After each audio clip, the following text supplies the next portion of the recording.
At ang mahal, tayo po ay tuloy-tuloy na po sa mga nagawain ng ating dakilang Diyos, kung saan tayo darako na po sa pakikinig ng dakilang ebanghelyo ng kaligtasan. At ang lahat ay aming inaanyayahang tumayo bilang pagbibigay galang sa dakilang ebanghelyo ng kaligtasan na dadali papangaral ng ating minahal mangaral, ang ating beloved co-preacher, beloved Brother Joey Mancera. Amen. Praise God. Amen. Praise the Lord. God bless you, my beloved co-preacher, beloved Brother Bob Tiluna. Amen. Tayo pong lahat ay magkaisang tumalangin. Mapagpala namin, Ama Diyos, na makapangyarihan sa lahat, sa matamis na pangalan mo, pinakamamahal na Panginoong Hesus, sa pangunang dalangin ng aming minamahal at kagalang-galang na pastor, Evangelist Wildis Radalmeda, yung end-time prophet. Narito po kami, taus-puso nagpapasalamat sa tagumpay ng iyong banal na gawain. Maraming salamat sa iyong banal na Espiritu. Sa mga oras na ito, bago po ang lahat, kami po'y humihingi ng kapatawaran sa aming mga nagawang pagkakasala. Pinakamamahal na Panginoong Hesus, langisan mo ang iyong banal na salita. Pagpalain mo po kaming lahat, ito ang aming samot panalangin sa makapangyarihang pangalan ng pinakamamahal na Panginoong Hesus at sama-sama naming sinasaway, pinapalayas ang lahat ng masamang espiritu ng hadlang sa pangalan ni Hesus. In Jesus' name we pray. Amen and amen. Praise the Lord. Una tigit sa lahat, aking pinabot ang pinakamataas na pagpupuri, pagpapasalamat, paglulahati at pagsamba sa ating pinakamamahal na Panginoong Hesukristo. And we give double honor and respect to our dearly beloved and honorable pastor, evangelist, Wildis Radalmeda, the end-time prophet of our loving God. And we will always remember and cherish the precious memories and the blessed teachings of our dearly beloved and honorable Assistant Pastor Lina C. Almeda, to the beloved children, children-in-law, grandchildren, to all the beloved family here and abroad.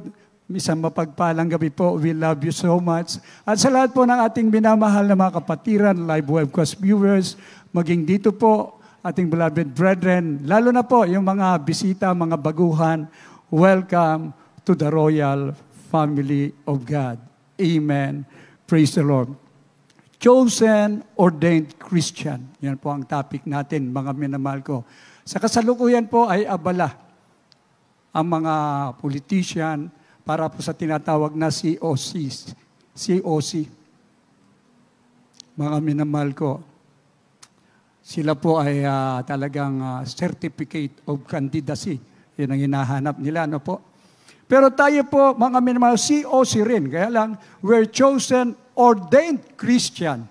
Lalo na mga tinatawag po rito, marami na po ang tinawag dito, maging mga nababautismuan, mga minamahal ko, dahil tayong lahat ay inihalal ng ating pinakamamahal na Panginoon. From the book of John, chapter 15, verse 16, atin pong basahin. The Gospel, John chapter 15, verse 16. You have not chosen me, but I have chosen you and ordained you, that you should go and bring forth fruit, and that your fruit should remain, that whatsoever you shall ask of the Father in my name, He may give it you.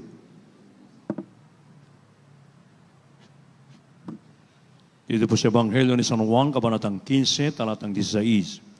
Ako'y hindi ninyo hinirang, ngunit kayo'y hinirang ko, at aking kayong inihalal upang kayo'y magsiyaon at magsipagbunga, at upang manatili ang inyong bunga, upang ang anumang inyong hingin sa Ama sa aking pangalan ay maibigay niya sa inyo. Amen. Amen. Praise the Lord. Purihin ang ating dakilang Diyos. Ang ating pinakamamahal na Panginoon, tayo po ay hinirang ng ating dakilang Diyos. Yan ang katotohanan. Before the foundation of this world, I have chosen you, saith the Lord. Ako hindi nyo hinirang, ngunit kayo'y hinirang ko at aking kayong inihalal upang kayo'y magsiyaon, magsipagbunga, at upang manatili ang inyong mga bunga, upang sa anumang inyong hingin sa Ama, sa aking pangalan ay maibibigay niya sa inyo. Mga minamahal, kamangha-mangha ang gawa ng Diyos. Mga minamahal ko, dito sa lugar na ito, nung nagkaroon ng krusada, lumago na lumago, mga minamahal ko, buong Rizal. province, mga minamahal ko, dumami ang mga kapatiran. Dahil marami siyang hinirang, inihalal. Mapalad po tayo, mga minamahal ko, dahil ang Diyos mismo ang nangako, pagpapalang pisikal, material, higit sa lahat sa espiritual. Kaya dito nagpapatotoo, umiiyak. Hindi sa kalungkutan, umiiyak sa kagalakan, ako'y pinili mo. Amen. Ang sabi po ng banal na kasulatan, sapagkat masdan ninyo ang sa inyo'y pagkatawag, mga kapatid, na hindi ang maraming marurunong ayon sa laman, hindi sa may maraming kapangyarihan, hindi ang maraming mahal na tao ang mga tinawag, kundi pinili ng Diyos ang mga bagay na kamangmangan sa sanlibutan upang hiyain niya ang mga marurunong, at pinili ng Diyos ang mga bagay na mahihina ng sanlibutan upang hiyain niya ang mga bagay na malalakas. Lahat magsabing, praise the Lord. Ang hangad po ng tao power Kaya ngayon, kaya nga nagkakagere. Ngunit mga minamahal ko, ang kapangyarihan ng Diyos, ito ang sumasa atin. Ito ang kapangyarihan na kung saan, mga minamahal ko, when the Holy Ghost will come upon you, you will receive power. Lahat magsabing, praise the Lord. Ito'y kapangyarihan mula sa Diyos. Hindi magtatagumpay ang kaaway kahit na anong gawin niya. Mga ngunit, marami ring naliligaw. Maraming, nandito na yung iba, may mga ilan lang naman, nag-alinlangan, dahil meron pong kumikilos. Ang Diyos ng sanlibutang ito, ang kaaway ng Diyos mismo si Satanas. 2 Corinthians chapter 4, verse 4, atin pong basahin. The second book of the Corinthians chapter 4, verse 4. In whom the God of this world hath blinded the minds of them which believe not, lest the light of the glorious gospel of Christ, who is the image of God, should shine unto them.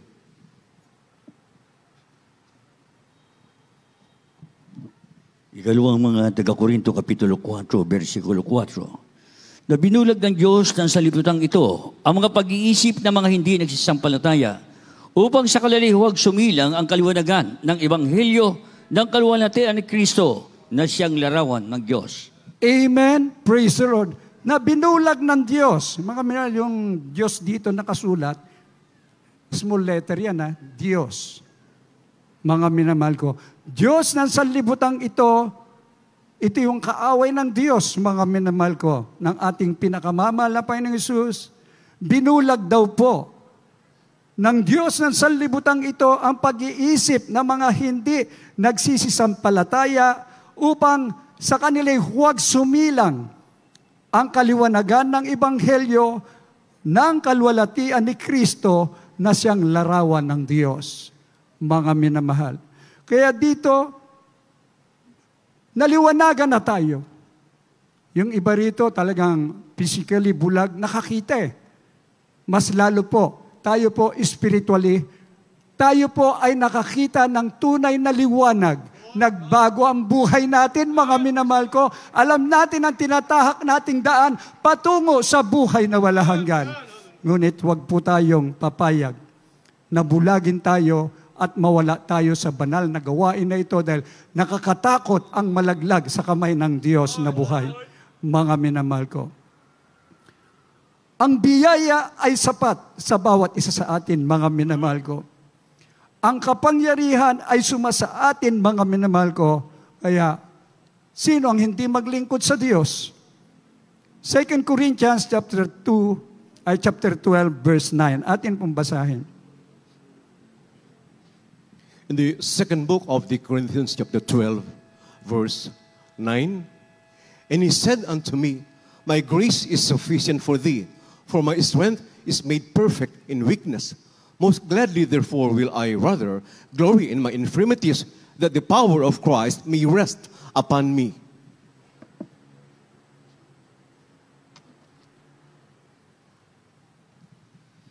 Ikalawang mga taga-Korinto, Kapitulo 12, versikulo 9.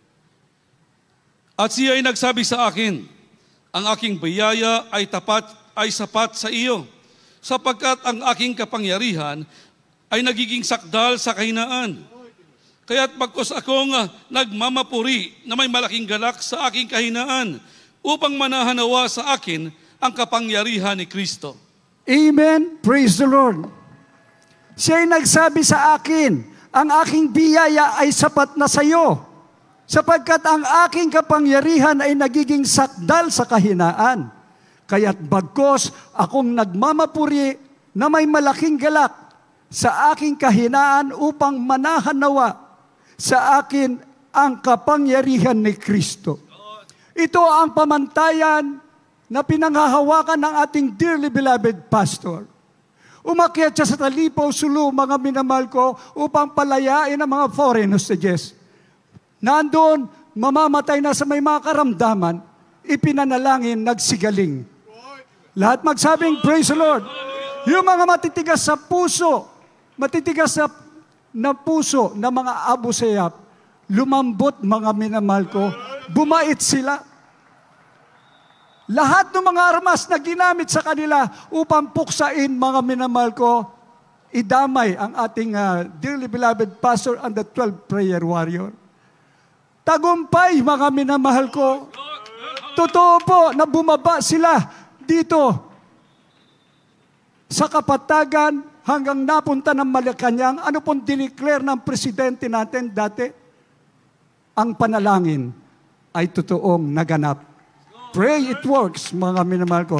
Yan ang pinagbubunyi natin, mga minamahal ko, na ang bawat isa sa atin, sa pangangaral ng propeta ng Diyos, ang kapangyarihan ng ating pinakamamahal na Panginoong Jesus ay sumasa atin, mga minamahal ko.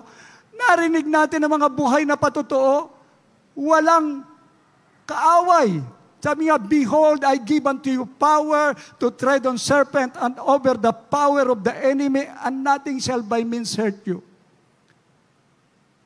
Walang nagtatagumpay na gawa ng kaaway. Ibig sabihin, ikaw ay totoong pinagpala ng ating mahal na Panginoon. Hindi lang nakita, na-experience mo ang mga dakilang himala. Ibig sabihin, pangalan mo, pangalan nating lahat ay nakasulat sa aklat ng buhay. Lahat magsabing, praise the Lord. Kaya nga, inihalal ka ng Diyos para doon sa langit. Mansyon na kung saan doon ipinangako ng Diyos. Sama-sama tayo sa buhay na walang hanggan. Kaya nga, ang bawat mananampalataya ay may tungkulin. Naparito tayo, hindi sa ganang atin. Ang Diyos mismo ang pumili at naghalal sa atin upang tayo'y maging tunay na anak at lalabanan natin ang suligi ng kasamaan upang marami pang maligtas sa huling panahon. Ano ang pinagagawa ng ating pinakamamahal na Panginoon? Dito po sa Jude chapter 1 verse 20 and 21. Amen. The book of Jude chapter 1 verse 20 and verse 21. But ye, beloved, building up yourselves on your most holy faith, praying in the Holy Ghost, keep yourselves in the love of God, looking for the mercy of our Lord Jesus Christ unto eternal life.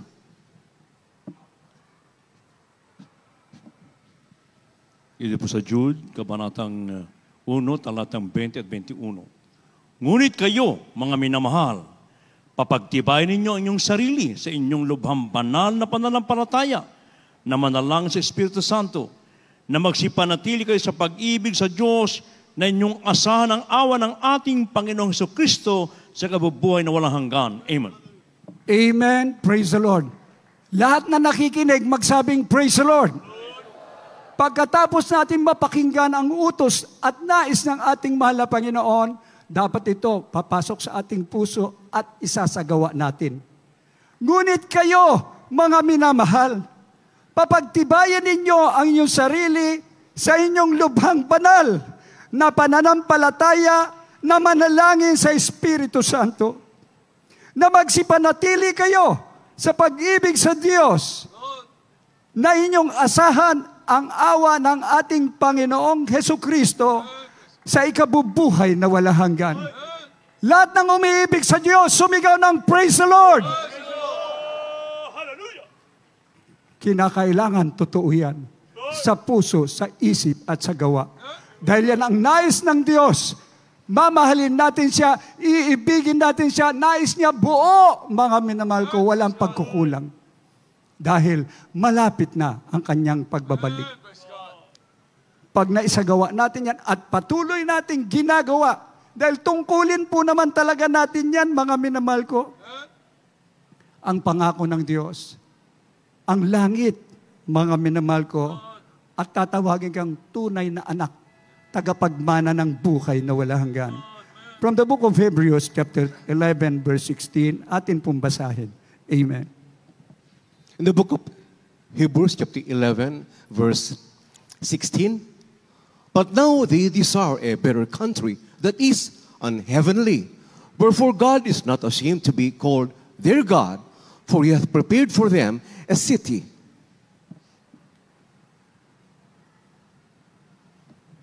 Dito po sa Hebreo Kapitulo 11, versikulo 16. Ngunit kayo ni nagnanasa sila ng lalong magaling na lupain sa makatuwid baga sa langit.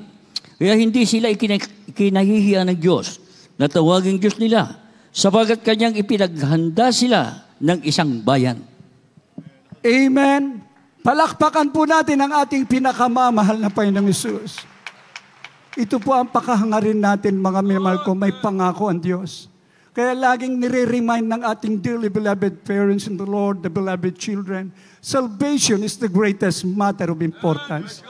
Kung meron kang binibigyan ng kahalagan, yung kaligtasan, mga minamahal ko. Kaya nga, ibinalik tayo ng ating mahal na Panginoon dito, mga minamahal ko, magmula doon sa mga nasave dito, mga minamahal ko, kamangha-mangha ang Diyos sa kanyang mga gawa na talagang it is proven na ang Diyos natin ay mabuti.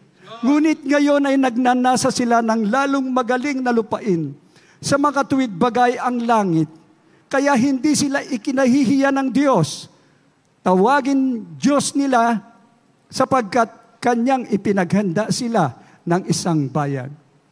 Maraming salamat sa ating dakilang Diyos sa napakagandang lugar. Dati-rati, alam po natin, yung mga nasave po rito, binabaha tayo. Talagang hindi maganda at hindi pa maayos. Pero ngayon, kaya pala tayo inikot ng Metro Manila, mga minamahal ko, upang ayusin ang Panginoon at dito tayo dadalhin. Napakagandang lugar, ngunit hindi po ito ang lugar na pinakamahalaga. Ang sabi po, mga minamahal ko, sa makatuwid bagay ang langit. Ito'y ipinaghanda ng ating pinakamamahal na Panginoon. Doon ang lalakaran natin ay ginto. Wala ka nang alalahanin doon. Wala nang kagutom. Wala nang pagkauhaw.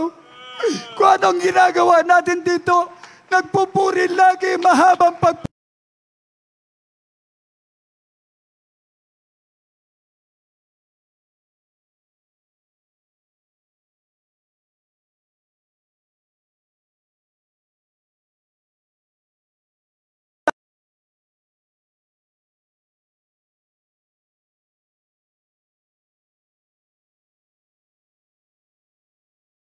pagkabuti ng Diyos.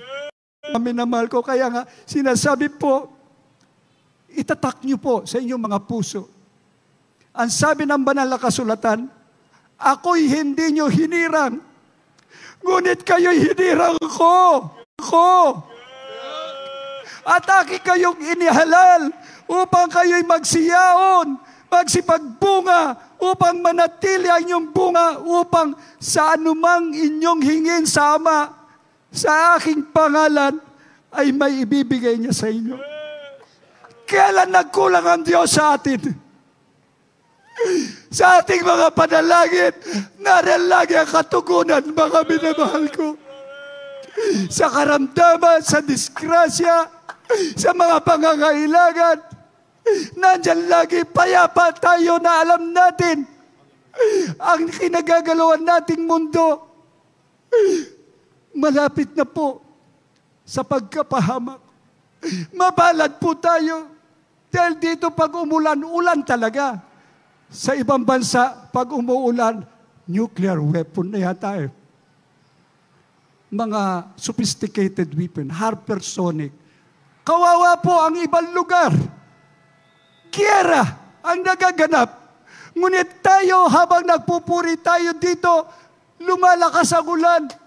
Ulan ng pagpapala mula sa ating mahal na Panginoon. Kaya, sa bawat isa sa atin, bibigyan natin ng kahalagahan. Ang pagkatawag sa atin, ikaw at ako, ang sabi ng ating mahal na Panginoon, mamunga. Salamat sa Diyos. Ang ating mga kababayan po rito, unti-unti nang tinatawag ng ating mahal na Panginoon. Ngunit kulang pa yan. Pupunin natin. Kumbaga sa pinagpala tayo siksik-liglig, kailangan din yung lugar na ito siksik-liglig. At doon nagagalak ang Diyos na humalal sa atin, ang ating pinakamamahal na Panginoon. Tayo pong lahat ay magpuri sa ating mahal na Panginoon. Habang inaanyahan po natin ang mga bisita, mga baguhan. Hallelujah. Maging ang ating live webcast viewers. Upang tumanggap sa ating pinakamamahal na Panginoon.